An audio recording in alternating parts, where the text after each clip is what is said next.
In just a sec. Welcome back for game 3, guys. In this game, we're going to be looking at a Terran opening that you can do when you're facing proxies. Obviously, the best opening would normally be to go 2 barracks right away when you're going against proxies because you want to get as many units out as quickly as possible. In this game, however, I already get my gas by the time we end up finding out that it's a proxy. So, at that point, I end up going for reactor Hellions and just make a whole bunch of barracks right after. So kind of skip through this beginning part here because not a whole lot happens, but both my partner and I end up scouting pretty much right away. So we want to find out as much information as we can. So there's nothing out of the ordinary just yet. Pretty typical pool timing, 14 pool there. This guy doesn't have a gas yet, which is kind of alarming. And right over here. And this is kind of the first point when we really notice that something might be going on. It's before I even ended up scouting that he had a 3rd barracks there. But it was actually when we saw the macro hatch up here. Whenever you see a macro hatch, it means that one of the Zerg players is going to be making just pretty much pure lings to apply a lot of pressure early on. In this case, when people get a macro hatch, usually they can start making a ton of lings right around like 4, maybe 5 minutes into the game. So we kind of tell at that point that they're going to be up to some shenanigans here. Also the fact that Purple ended up kind of placing his 2nd barracks kind of out in the middle of the open here is kind of odd. I mean, granted they could, be expanding and he could use that to kind of create a little bit of a wall a little later on in the game, but it's a little peculiar for any Terran to open double racks like this, especially for both of them not to get a gas. And this is the point in the game when we figure out, oh, okay, it is at least a partial proxy, even though the whole team isn't going for it. But we can tell that all the players are going to get a lot of Marines at this point. So after I get my first couple Marines here, and I get my factory placed down, since I already had my gas, I might as well keep getting it. And at this point I'm just going to basically lift this up, make a reactor for my Hellions then. And this is one thing you'll want to do if you're either Protoss Terran or double Terran, and you're on one side of the map like this. You want to build a bunker in your wall if possible, because this is what's really going to prevent the other team from breaking down your wall, because oftentimes teams will just sit here with a bunch of Marines, they'll get vision on the high ground, and if you have a bunker up here, they'll be sitting here killing your depot off, and you have no way of striking back at them. So then if you try and get out of your bunker, well then all of a sudden your units are outnumbered pretty greatly. So the other team ends up breaking in. So that's why it's a good idea to put a bunker right at the front. Now the Protoss player on my team, it's a little bit late for him to get a Gate Forge opening because we didn't scout it nearly early enough.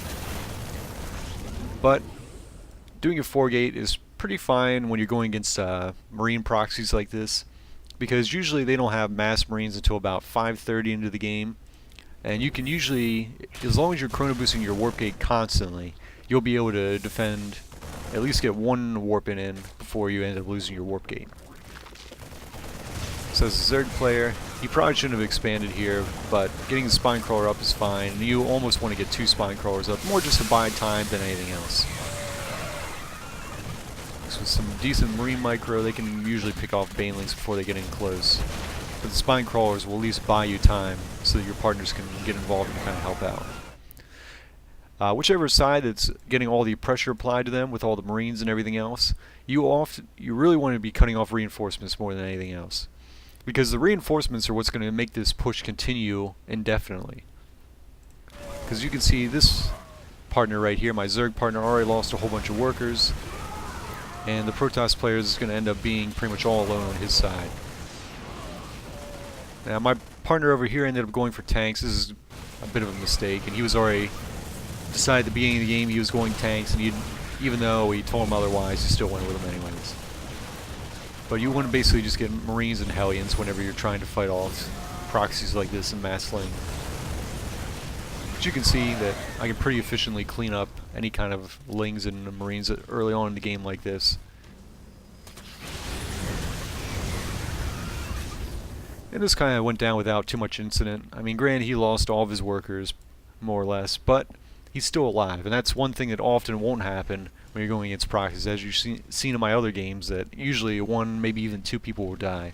But it's not too big of a deal, because in this case he has a bunch of tanks, and the 2 of us alone are probably going to be able to just go and push and kill at least one of the other players on the other team. and that'll even things up a little bit. You also have to remember that anytime a team does a proxy like this, they're way behind in tech for one thing, and usually they're a little bit behind in economy just because they're investing in this early pressure. Yeah, and there's a bit of a Ling run by here, and then I bring my Hellions back to try and deal with this. But shortly after this point, especially if you have tanks or anything like that, you just want to try and take out the other team as quickly as possible. So I'm going to go ahead and go back about a minute here. Yep, it's right around this time. You'll notice that the other team really doesn't have a whole lot left. They got a couple Marines in the middle, but purple, he doesn't have anything. He's got 5 Marines here. This Zerg has a little bit of units, but really, the Marines and Hellions that we have are easily going to be able to clean up what they have left at this point.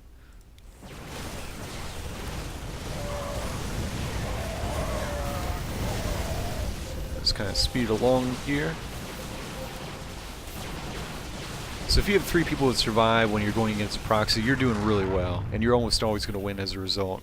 Assuming that you can keep everybody alive at that point, you can do some damage when you counterattack. Now, if you keep all 4 people alive, the game's basically over. There's almost nothing the other team can do, unless they did a ton of economic damage. Because right here, the other team doesn't even have tanks yet. I don't even think he has enough gas to do it. Nope.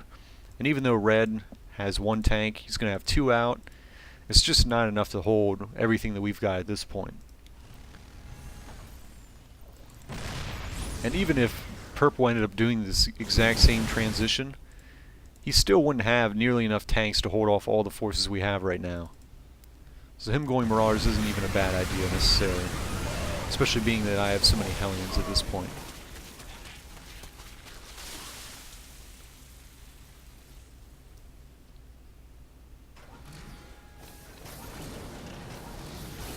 And now that we are on their side of the map, it makes sense to try and get an expansion up. And in general, you're going to have to worry about DTs or something like that if there's a Protoss player in the game, so a bunker and a turret's always a good idea for your expansions.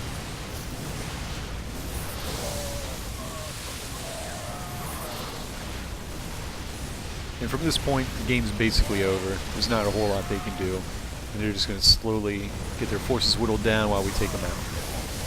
Now, hopefully you guys could kind of see really the steps involved in basically dealing with proxies. The first thing, you obviously have to scout very early.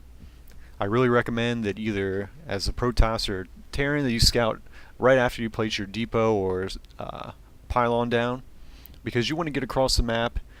In general, you want to be able to see the proxy coming by at least 2:30 into the game, because especially if it's proxy 2 gates, where a Protoss player gets only 10 workers, he's going to have his gateways done at about 3 minutes into the game. So if you can't see it within 30 seconds or so, you're not going to be able to get the right response, which is usually making a forge, because you're going to need cannons just to buy time so your allies can get units out. Because Terran players don't have a whole lot of units that early, especially if they do a gas opening. So really, defensive structures are how you hold off the early pressure, or at least buy a little bit of time till your partners can get involved. And then once you do hold it off, I'd say that's when you want to counterattack. But in order to hold it off, 1, you want to cut off reinforcements if possible, and 2, you need quick mobile units, and you don't want to go a whole lot of investment in tech, because you could see that I had a ton of units early on to help out against all those Marines and Lings. We're just getting a bunch of barracks and a factory, and if you can't afford to get the reactor because you want to make sure that you're making Hellions the whole time, then obviously, keep doing that. But this should give you guys an idea of how to stop proxies, and I know it's one of the more frustrating strategies to go against, because if you're in an RT, for instance, and your team doesn't scout very well, then proxies are really hard to hold off because you're not going to see it in time. But if you're playing with a bunch of friends, you can see the proxies are fairly easy to stop, assuming that you scout early.